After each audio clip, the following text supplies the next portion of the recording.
Happy Tuesday. I hope you are doing so well. I do just want to take a second and acknowledge the AP exam changes.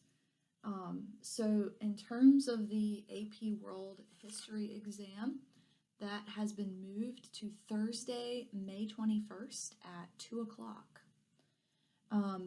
So the way they've decided to do this, you may have heard this already, is that they've cut the exam down to 45 minutes. It will be open notes, open book, and it will be a modified DBQ with a rubric that has 10 points and 5 documents. So we will do some DBQ practice to help us prepare for this exam, but there will be more information to come on that, but it's only going to be a DBQ. They haven't said what passing grades are yet. I'm assuming if you get a 5, that would be like a 3. If you get a 7 out of 10, that would be a 4. If you get a 10 out of 10, that would be a 5, but that's just speculation. I'm not sure. But more information to come on that. All right. We will be covering 9.7 today, resistance to globalization. All right, so first to define globalization, this is the connection of different parts of the world, culturally, economically, and politically. As you know, through Amazon, through social media, the internet, through television, the world is more interconnected than it ever has been before. This began to dramatically increase after World War II. So these connections nationwide began to increase really rapidly after World War II. And all sorts of organizations were created to help the economy, to help all nations to prosper economically. So just to list some of them, GATT, G-A-T-T, is General Agreement on Tariffs and Trade, the European Economic Union, Mercosur, which is in South America, and then ASEAN, which is Association of Southeast Asian Nations. All of these are organizations that were formed by different countries to eliminate trade barriers. I think we've already talked about NAFTA in this course, North American Free Trade Agreement, but we have one of those as well so that we can trade easily between Canada, Mexico, and the United States. But the point of all of these is to reduce tariffs so that goods can move across international borders quickly and without extra expense. So yeah, organizations have been developed to eliminate trade barriers. One of the organizations that has emerged as the most powerful of these trade barriers is the WTO. This is the World Trade Organization. This actually took over GATT, General Agreement on Trade and Tariffs. It took over GATT, and now it makes rules for over 90% of all international trade. The problem with the WTO and the reason why people distrust it is that their meetings are very closed off to the public. So they meet in a boardroom and no one is allowed to attend. And so nations began to feel like the WTO really didn't care very much for their welfare. They just wanted to push globalization at any cost. So this organization has become greatly distrusted, and one of the largest early protests was the Battle of Seattle, and it even rhymes. How cool is that?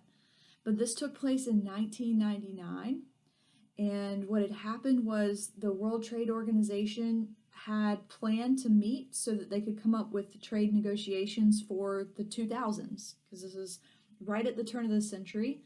And then 40,000 protesters arrived in Seattle, and there were people from all over. There were people who were environmentalists, student groups, labor unions, small town farmers.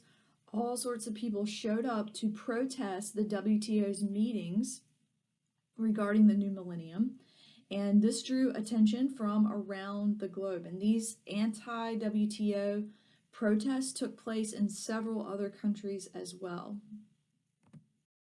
But this set of protests, many people consider this the beginning of the anti-globalization movement. And that's not to say globalization is bad. Think about the products that you have in your kitchen cabinet. Without world trade, without globalization, much of what you have in your home would not be possible. We have goods, and even just like the laptop or the cell phone that you're working on, likely have parts that were made in different parts of the world and then they're put together in a factory. So without globalization, without world trade, many of the things that we have would not be possible. However, with globalization, people protest it because they feel like oftentimes there's environmental damage that comes with it, and also that local businesses are kind of pushed to the side for these transnational corporations. All right. In spite of these protests, the World Trade Organization has remained very powerful. Not to mention China joined the WTO in 2001, and so that alone increases the WTO's power because China is an economic powerhouse. Virtually everything in Walmart is made in China. All right, so reasons for resistance. Why do people protest globalization? There are several different reasons. One of the main themes of this resistance comes from the fact that we buy stuff all the time on the internet or at Target or wherever, and we really don't know where this product originated, what parts of the world were used to construct the product. Did they use environmentally friendly ways to make the product? Did they use child labor? We don't know. And so a lot of this resistance is centered around that fact alone. One of the areas of the world where child labor has been a problem is in the cocoa fields of West Africa. The largest chocolate company in the world in 2005, 2008, and 2010 did not make sure that their suppliers were not using child labor. And then in 2015, the U.S. Department of Labor investigated and found that, or estimated that, more than 2 million children were taking part in child labor in the cocoa growing regions of the world, especially in West Africa. Working conditions are also an issue. Even in the West, there have been stories as recent as 2019 where people who work in Amazon warehouses said that they have such pressure to meet deadlines that they're not even allowed to use the bathroom. And so Amazon is obviously a huge employer. They have more than 600,000 people who work for them, most of them in warehouses. And so, and then an extra 100,000 during Christmas and Easter and holiday times. And then there's another story in 2013 in Dhaka, Bangladesh, where there was a plaza factory. It was an 8-story building, Rana Plaza Factory, and the thing just collapsed. And 1,000 people died, and then another 2,500 were injured in this collapse. Most of those who died were female garment workers who made clothing for Western countries.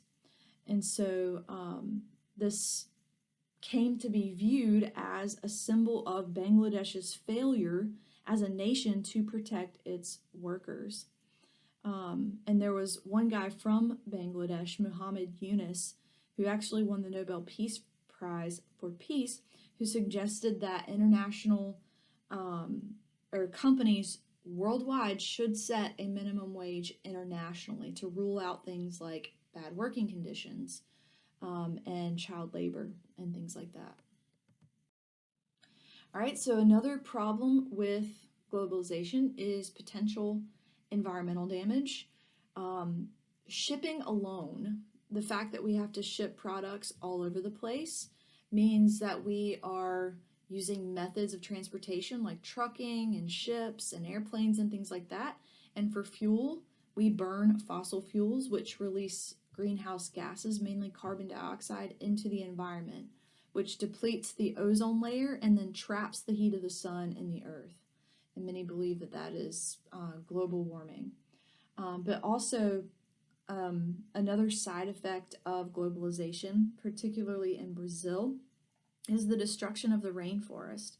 And so in the early 2000s, Brazil was cutting down thousands of square miles of rainforest so that they could start more cattle farms. This is one of the largest meat suppliers in the world, and meat is certainly one of Brazil's most valuable exports. And so they're destroying the rainforest so that they could have more cows. All right.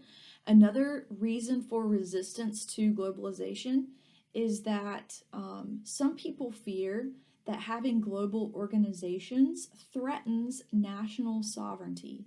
So, what national sovereignty is just a nation's ability to govern itself.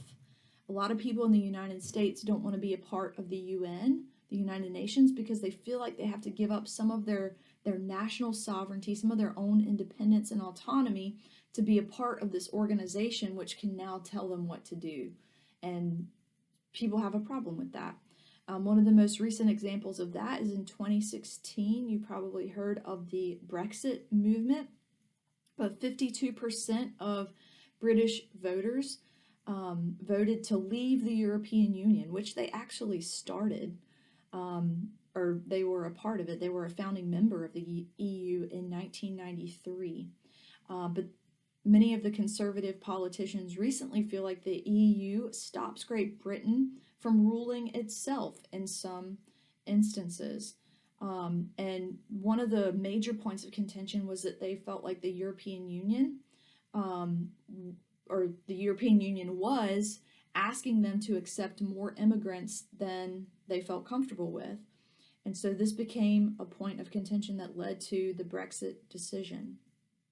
And so there was a whole ordeal too where their prime minister was unable, at first she was trying to negotiate with the EU, but she was unable to do so. And so she resigned in 2019, Theresa May. And then Brexit officially went through not that long ago. It was a few months ago. And there's a story where like one of the Brexit politicians leaving the EU for the last time snatched their flag off the wall and walked out. So it was pretty dramatic. But anyway, countries feel like these international organizations threaten their ability to make decisions on their own.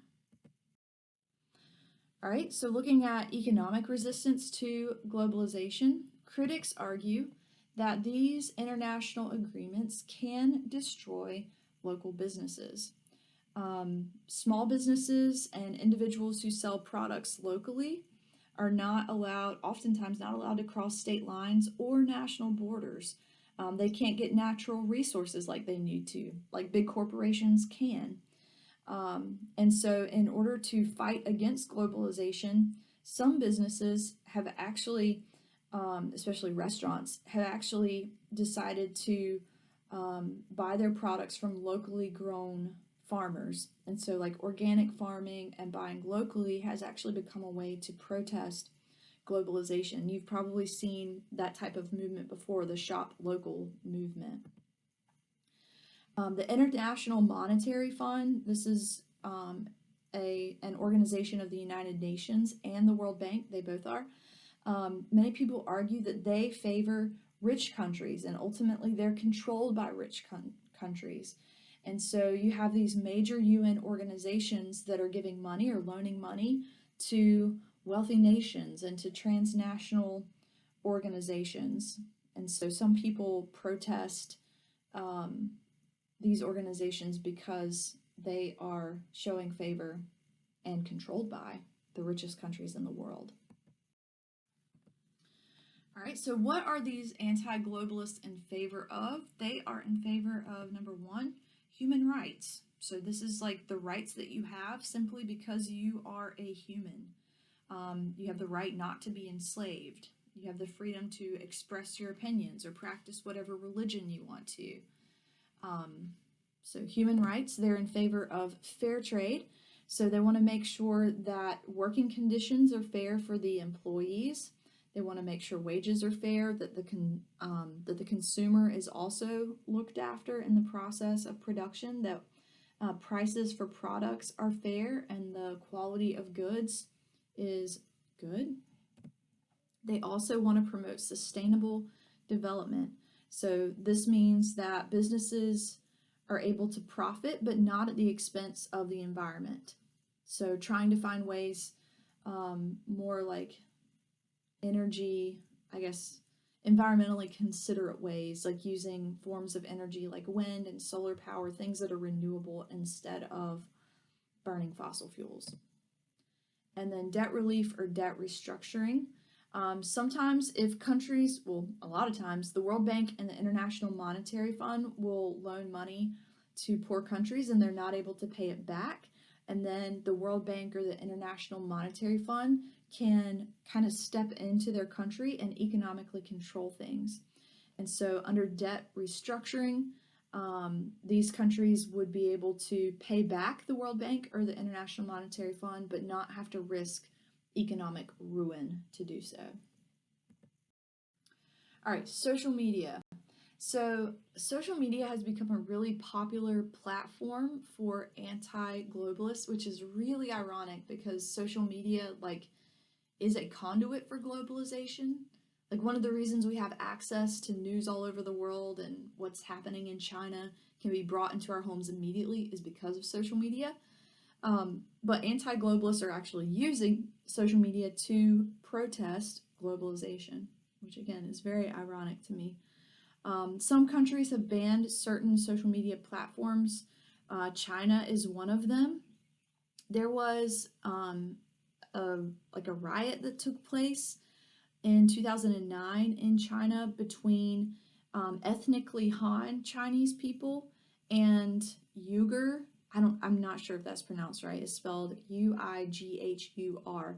But the Uyghur people who live in China, and most of those are Muslims. So there's a cultural and religious difference between these two groups of people. But in 2009, this riot broke out because of tensions between these two groups of people. And the Chinese government blamed these riots and the police brutality that followed on Twitter and Facebook. That's who they blamed, was Twitter and Facebook. So they banned both of those platforms, and they actually introduced a new one called Weibo, Weibo. And this was a way for the Chinese people to still participate in social media, but the government can track people and can block content that they deem threatening to the Chinese government. And so, one of the cool things about this website, though, is that it actually has become a way for the Chinese citizens to begin negotiating with the government for more freedom. All right, that is all. Y'all have a great day, and don't forget to send me a picture of your notes.